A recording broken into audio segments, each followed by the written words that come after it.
I apologized profusely. "It's all right. Tell me gently and with patience." My niece was attempting to talk to me, and I gently encouraged her even though she was about to cry. Well, in actuality, my niece took something out of her pocket and played an audio tape before continuing. This. The voice startled me, and I resented my own ignorance. I was unaware of how terrible and challenging the situation was. The overpowering realization made me cry, and I braced myself for what was to come. Ilara is my name. I am a dedicated career lady who works in an IT company. I'm a lady with a position of responsibility and a salary that allows me to live comfortably. I could live alone, but because my job is near to home and I can work from anywhere, I live with my parents. Because I provide a financial contribution to the home, my parents would rather live with me rather than alone. My elder sister is 2 years older than me. Her lovely husband and their daughter, Alina, used to make her happy. But 3 years ago, her spouse went suddenly due to an illness. When I saw my sister during his burial, she was so tired that I suggested, "Sis, why don't you come back home until things settle down? You must also consider Alina." She declined to return home, saying, "Thank you for being concerned, Kathy, but I'll be fine." She was really insistent about not going back, which at the time confused me a little, but I figured it was because she was independent and didn't want to depend on our parents. She remained a single mother, working and raising her child. I continued to see her often since I knew that the loss of her spouse had put an even greater weight on her. She repeated the same statement every time, assuring me that everything was well.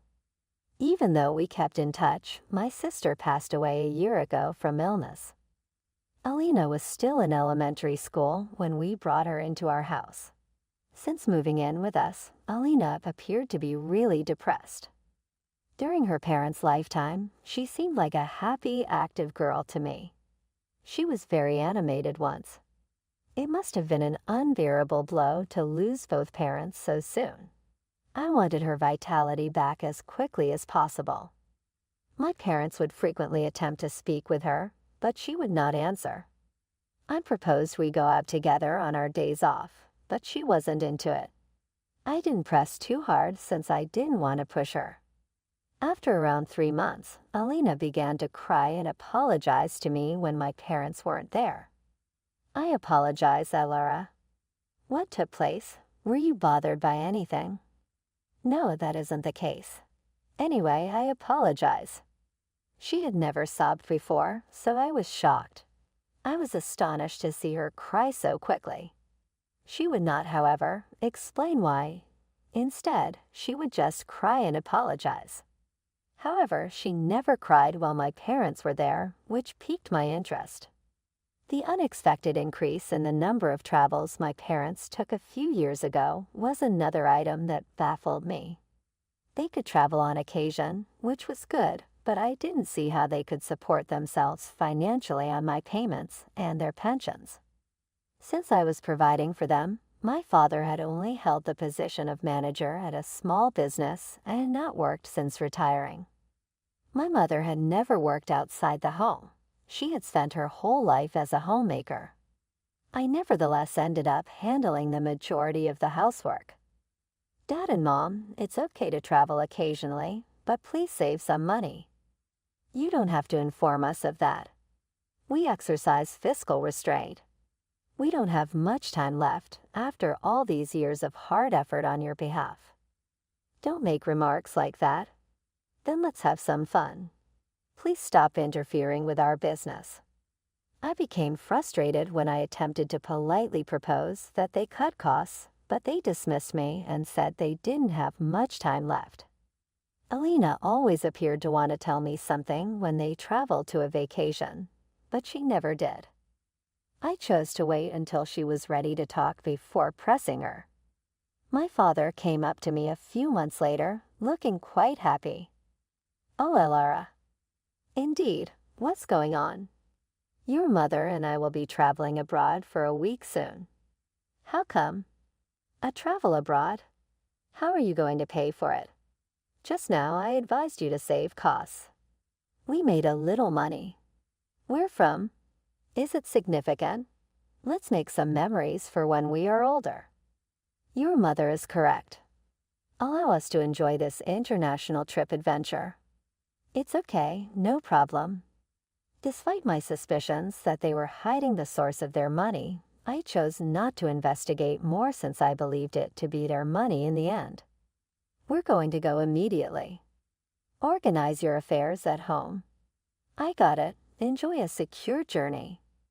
My parents enthusiastically departed on the day of their trip, vowing to return with mementos. My niece was standing there, appearing to be about to cry, as I turned to head back to the living room after seeing them leave. I made the decision to ask her what was wrong after deciding that this couldn't go on. Alina, what's wrong? Your grandparents are on their way out of town. Now that it's just the two of us, feel free to talk to me about anything.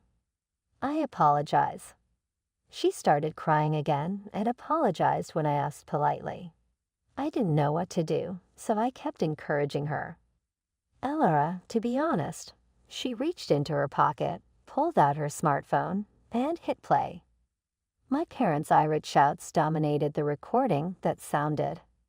What's this? My parents' voices could plainly be heard, no matter how I listened. They had never raised their voices to this extent before, though. I was surprised since this was the loudest I had ever heard them yell. Are these Grandpa and Grandma for real? Yes, when my parents were still living, they visited us frequently. Alina started to give an explanation. She said that while my parents were living, they would come to her house a lot and would always be nagging and whining.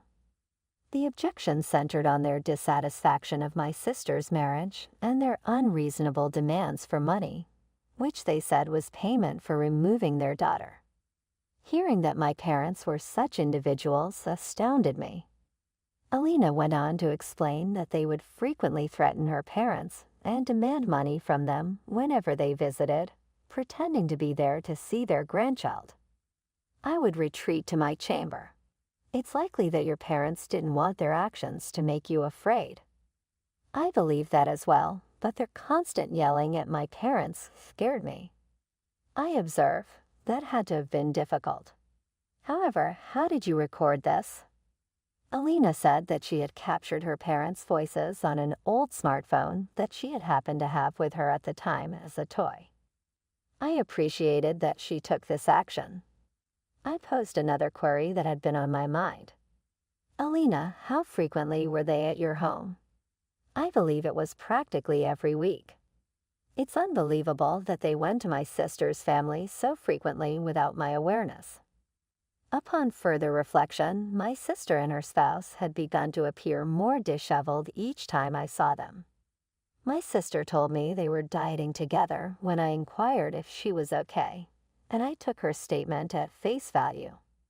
But in all honesty, I think what finally wore them down was the stress of my parents' expectations. I felt guilty for not pursuing the true cause. This would not have occurred if I had realized there was a problem earlier. I apologize for not telling you, but I was afraid of what Grandpa and Grandma would do. When Alina started crying once more, I embraced her and felt guilty for not seeing her earlier. Alina, I'll watch out for you from now on. Remain calm. However, what if they also harm you in some way? I'm not a concern for you. They won't defeat me. All right, how about we take them on together? Yes, I won't be afraid if I'm with you. Allow me to assist. I nodded, seeing the resolve in her eyes. We got ready for the week my folks were away. With Alina at my side, I felt even more powerful, so I questioned her further. I thought back to how thrifty my sister and her spouse had been. I had previously heard from my sister that they hardly never carry cash and instead use bank transfers. My parents must have received money from them through transfers if they did. Undoubtedly, some trace would remain. I started rummaging about the home and quickly discovered what I was looking for. I was aware of it.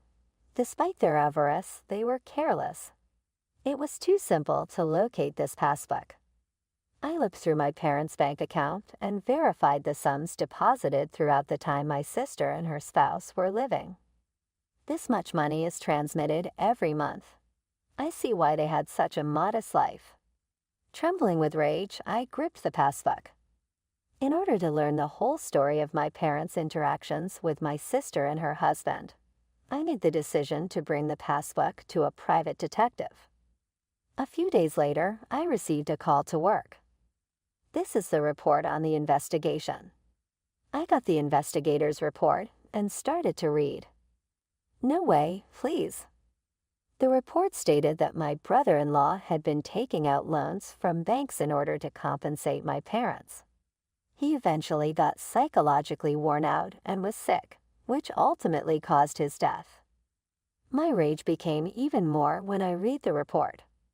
It came out that my sister had been working herself into the ground in an attempt to pay off the debts owed by my brother-in-law and the ongoing demands for money from my parents. In addition, my parents had been mistreating my niece while I wasn't there, acting as though allowing her to stay with them was a favor. I started crying when I realized this. How awful! How could I have been unaware that this was happening? In addition, we found that your parents even embezzled your brother-in-law's insurance proceeds. You're not serious at all. I looked over the supplemental report. It proved beyond a reasonable doubt that my parents had embezzled my brother-in-law's insurance money. That money must have gone toward their frequent travels. I said my goodbyes to the attorney and left. My niece and I worked on our plan until my parents got back from their trip abroad. Think we can pull this off? Don't worry, we'll practice as much as we need to because we still have time. Okay, I'll try my hardest. We worked over our strategy until Alina was comfortable. We prepared and awaited my parents' return a few days later. Throughout the home, we had placed many cameras to record everything on audio and video for future use as proof. I had, of course, discussed this with my attorney and gotten his agreement. We are at home. Happy to see you again. Did you enjoy yourself? Yes, it was really wonderful. Alina is where? We purchased several mementos. Alina is in her room working on her schoolwork. Why not take a little break from your travels as you must be exhausted? Yes, that does sound good. What about a cup of tea? Okay, I'll manage to make it. Should I succeed? No, I'll take care of it. I prepare your father's tea every time. Okay, I get it. My folks were ecstatic to be back home. Since it was their first international vacation, they had to have had a great time. I spent some time hearing about their vacation experiences. I'm sorry, but I have to go for a little while. A call came in from work. At this hour? It occasionally takes place. I'll return shortly. Be careful. Yes, I will. I pretended to get to work and excused myself when I felt they had calmed down a little. This served as our planned signal. I phoned Alina after I was outside. Hi, Alina. I walked out of the home. I got it. Alina connected our call as she was on her way to my parents. Well, good to see you again. Oh, Alina, we returned with a ton of mementos. All right, thanks, but I have to speak with you. What is it? Raise your voice. Alina played the audio file she had captured after my father's statements. Hi, from whence did you obtain that? Be a nice girl, Alina, and give it to me. The recorded sounds clearly startled and alarmed my parents. I'm going to tell Alara about this. Please don't do that, Almena. Are you aware of the consequences of doing that? However, this is incorrect. You should listen to us because we took you in when you had nowhere else to go. Yes, we wouldn't receive any welfare benefits if it weren't for us. So why do you treat Alara so kindly? My parents were enraged and began scolding Alina. Alina was crying a little bit, but she still spoke tremblingly. She brings money into the house, which is why we are nice to her. That's accurate. We currently have no money since we are surviving off of your father's pension. We'll have problems if Alara goes. That's right. She will always give us money when we need it as long as she is here. She is a handy idiot. That is truly terrible. After learning how much my parents really felt, I made the decision to send Alina back home and stop letting her suffer. I barged into the living room, my temper already at its height. Everything I heard, I raised my voice and burst through the door. Oh, Elora, how much time have you spent here? Regarding employment, what about it? Work doesn't matter to me. I've heard your true thoughts about me. You only consider me to be a housekeeper and a cash cow. Naturally, we are no longer employed. How else are we going to get by on our pension alone? That's accurate. To live, we require your assistance. Instead of refuting it, they blatantly asked for money from me. I felt terrible to think that I would stay in this place for them. I won't give you any more money if that's how you feel. We're heading out together, myself and Alina. Never get in touch with us again. I refuse to permit it. Without you, how will we manage? I am fully informed. I am aware that you embezzled money from my brother-in-law and sister. What topic are you discussing? Did you, Alina? I apologize. I filled Alara in on everything. That's right. We possess all the proof, so cease debating. Alina nodded and left for her room when I ordered her to get her belongings. Alara, are you really saying this? Are you kidding, please? You wouldn't give up on us. I'm not kidding at all. It's unbelievable that you were such horrible individuals.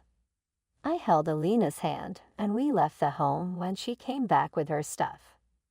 We stayed at a hotel close to my place of employment, as I had planned. We didn't spend much time in the hotel, though. I found a new place to live in a matter of days. I got a call from the police a few days after Alina, and I moved into our new house. Really? Is that accurate? I was informed by the police that my parents had been detained for shoplifting. Not at all. I was just gone for a few of days. The money I provided them could not have exhausted so rapidly. In addition, they were receiving assistance payments for looking after Alina. I incidentally went to the police as their guardian with these sentiments. My parents apologized, appearing remorseful. I apologize. We just made an error. I brought my parents back to the house after apologizing to the cops. The water, gas, and electricity had been turned off since there was no money. The house was filthy and in a bad shape. In a few of days, it became evident that my mother had never been adept at cleaning. How did everything end abruptly? Were you really that broke? What's up with this mess, too? Naturally, we have no money. We were content with our retirement.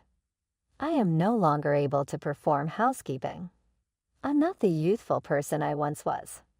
Our welfare was suspended because you abducted Alina. My pension is insufficient to support me. That's right. We wouldn't have needed to steal if you had continued to give us money. My parents furiously accused me of causing their predicament. I just sighed at their ridiculousness. It's your own fault, this. How many times have I advised you to put money aside? However, you continued to take week-long vacations every few months. Enough of that. Please just hand the cash to us. Cover the cost of the utilities. Here, without them, we could not survive. And hire a cleaning crew. It is not possible to live here. They persisted in requesting money and attributed all of it to me. I was just tired. I wasn't even angry. Okay, so you won't own up to your mistakes. That being said, I'm done. How come? What are we expected to recognize? You refuse to acknowledge your mistakes, I see. All right. This will be my final conversation with you. I'm going to break things off. Keep me off your contact list. I walked out of the home. After a month, the home was deserted. My parents were evicted because the house registered in my name was sold. That detail had slipped their minds. I went to apologize to the neighbors for any problem I may have created after some time had gone. They informed me that loan sharks had been seen, suggesting that my parents had approached them for financial assistance. There was a rumor that they were spotted looking messy at a park. I later obtained a legal separation from my parents and made Alina my adopted daughter. We now have a closer link than most parent-child ones. I was delighted that our lives had settled and that Alina had returned to her happy self. I promised myself that I would keep an eye on her and